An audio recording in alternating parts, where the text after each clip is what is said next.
Okay, so Richard, these are some pointers on how to run the kind of board that is at the Blue Room. There's not a whole lot to it, and this is just like the very most basic stuff just to like get an okay sound and get the thing running. So the board is going to be somewhat similar to this one, and we'll have mostly the same features. I think it might actually be the same brand, but if it's not, it's similar. Okay, so the first thing is that the Blue Room uses the board to not only run the sound for the music, but to also run the like house, um, like the music that's just playing in the background in the house. And so there will be a channel that they've got labeled that it's one of so each of these columns is a channel that has a fader at the bottom, and then the same kind of dials all the way up, and then some sort of input at the top. They're going to have a channel that's labeled that is the house music, and they'll say something like "Don't touch this fader" or something like that. So the first thing that you'll need to know is that there's going to be a mute button somewhere down here. It'll be labeled, and you'll just mute the house music so that you can play. Another thing I'd suggest you do before you do anything is just take a quick picture of the board so that any changes you make at the end, you can just set it back to how it was and none's the wiser. So the general principle here is going to be like everything in moderation. You may come and find that like the faders are in crazy places, the gains are crazy places. There's weird people have made weird choices with pans or EQ or whatever.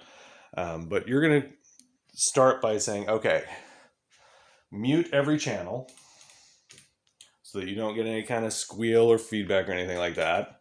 And then you're going to pick, because you all have, obviously like microphone and perhaps acoustic guitar. Well, not perhaps. You will have microphones and acoustic guitars. So, the channels are going to accept either, although they will have discrete inputs. So, say a microphone will go on something like that, and then you'll look for the input that says line in, which I think will be up there near the microphone input. The inputs are usually grouped together. I'd suggest you put one for yourself, one for giggles, and that y'all get yourselves leveled independently, and that way it'll just make it easier. Okay, so on each of these channels, what I would suggest is zeroing the channel to start with. So what that means is that whatever crazy EQ people have got going on here, the EQ, of course, and I apologize, I'm sure some of this you already know, but I'm going to cover it like, I don't know what you don't know, so I'm going to say a bunch of stuff I'm sure you already know. So I apologize if it feels like I'm being in any way condescending. It's certainly not my intention. I just want to make sure I give you all the information you need. Whatever EQ, which is, just like on a stereo or whatever, is the highs, the lows, the mids that kind of color the sound, you're going to want to zero that. So just put everything at 12 o'clock. That will be a pretty decent, just, hey, what comes in is what you get. What you see is what you get. And then you can kind of shape it from there. If anyone has panned anything left and right, bring everything center. So I would just zero, let's say you're going to use the first 4 channels, you're going to quickly move everything to pretty much 12 o'clock, with one exception. So the volume on each channel is controlled by 2 things in concert. You've got the fader on bottom, and you've got a gain control. It's usually at the top of the stack. Put the gain control to like 10 or 11 o'clock. Like you want to bring that gain down, and then bring the fader down somewhere just, maybe somewhere between 1/2 and 2/3 the way up.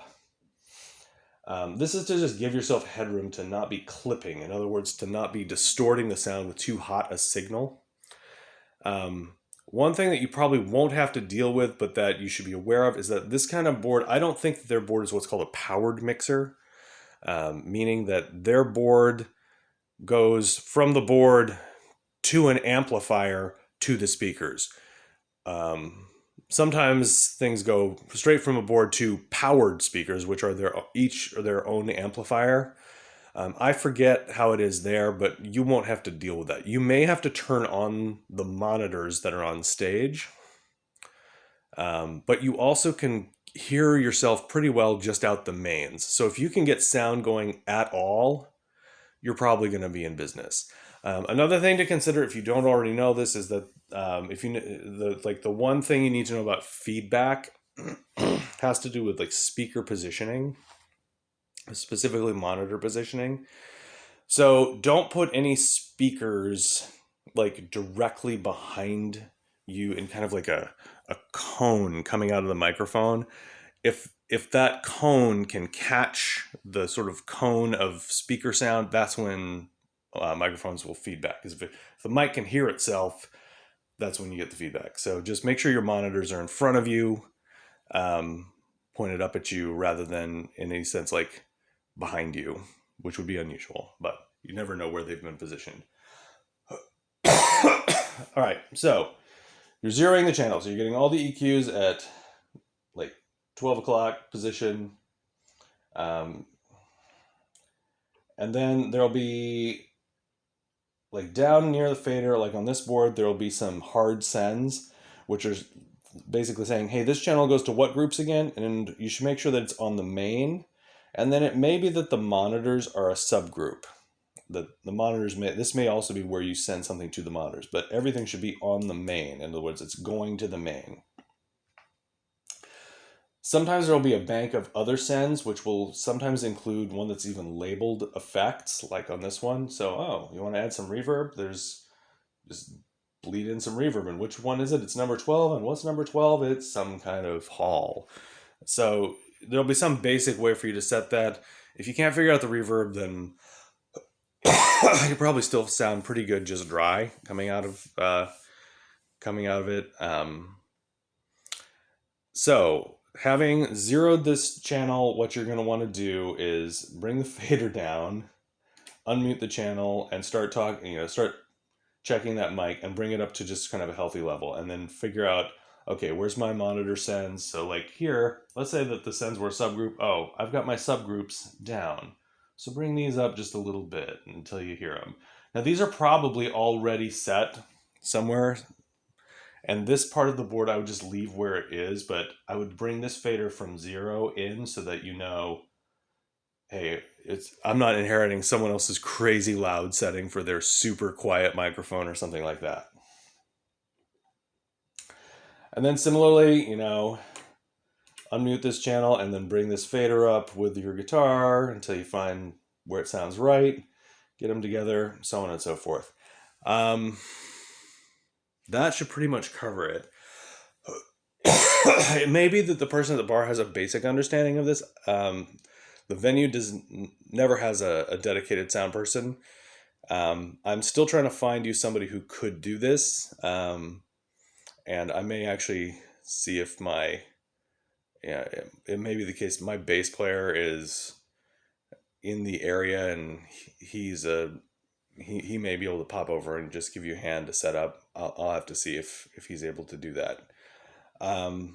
We'll figure something out, and one way or another, you'll be able to figure it out. These are pretty intuitive. So the one thing I'd tell you about, just in general, a trick that will work wonders for you is your voice and your guitar are competing for the same set of mids to sound good.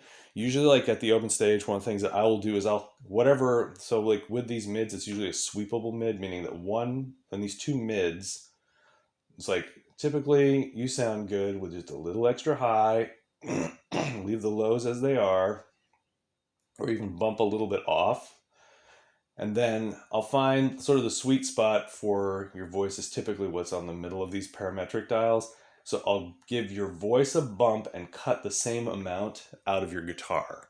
And that will usually kind of make your voice and guitar blend a little bit better just as is. And that's a general trick that works for most people, is to like cut a hole out of the guitar's mids to make the voice shine through a little more pronounced. So that's just like an inside baseball thing that you can use or not use if it doesn't sound good to you or it doesn't, whatever. Okay, so this is way too long, but hopefully that gives you some pointers and just sort of a quick orientation to the kind of board you're going to be running. And I'll try to do you one better by finding somebody to help you out.